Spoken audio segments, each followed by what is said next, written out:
আসসালামু আলাইকুম ভিউয়ার্স, আশা করছি আপনারা সবাই ভালো আছেন। আমার আজকের ভিডিওতে আপনাদের ডুয়েট ভিডিও নিয়ে আলোচনা করব।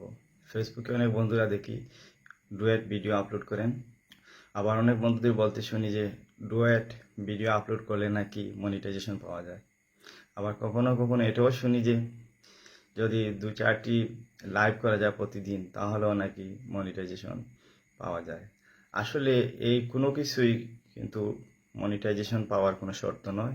মনিটাইজেশন পেতে হলে ফেসবুকের গাইডলাইন অনুসরণ করে আপনি অরিজিনাল কন্টেন্ট আপলোড করতে হবে, এবং সেই কন্টেন্টগুলো যেগুলো ইনফরমেটিভ কন্টেন্ট, সেই কন্টেন্টগুলো অবজারভেশনের পরে ফেসবুক বুঝে নিবে যে আপনি আসলে তাদের গাইডলাইন অনুসরণ করতেছেন এবং অনুসরণ করে টিকে থাকতে পারবেন।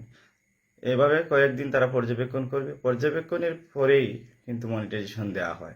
আর এই যে অনেকেই বলেন যে কথাগুলা যে মনিটাইজেশন পেতে হলে লাইভ করতে হবে, ডুয়েট ভিডিও আপলোড করলে নাকি মনিটাইজেশন দেওয়া হয়, এগুলো ভুল, সম্পূর্ণ ভুল কথা।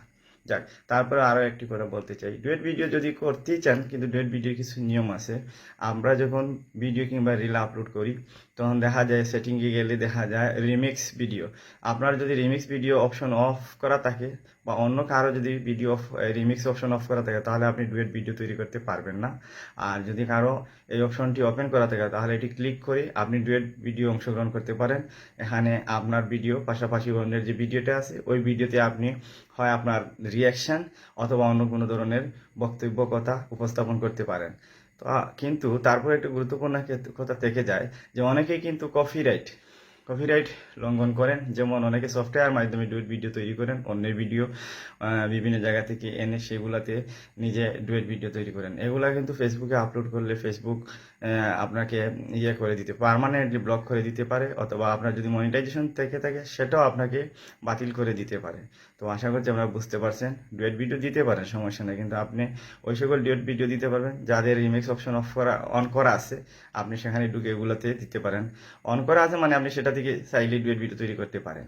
আবার দেখা যায় যে অনেক বন্ধুরা ডুয়েট ভিডিও তৈরি করেন ছোট্ট একটা কর্নারে নিজের একটা ছবি দিয়ে আর অন্যের ভিডিও সমস্তটুকু দিয়ে ভিডিও আপলোড করেন। সেটাও কিন্তু প্রমাণ করে যে এটা ভিডিওটি আপনার নয়, এটি অন্যের ভিডিও। তাই ফেসবুক সেই ধরনের ভিডিও দিলেও আপনাকে রেস্ট্রিকশনে ফেলে দিতে পারে। ধন্যবাদ সবাইকে। আশা করছি বিষয়বস্তু বুঝতে পারছেন এবং সেই আলোকে আপনারা ভবিষ্যতে ফেসবুকে ভিডিও আপলোড করবেন। ধন্যবাদ, ভালো থাকুন।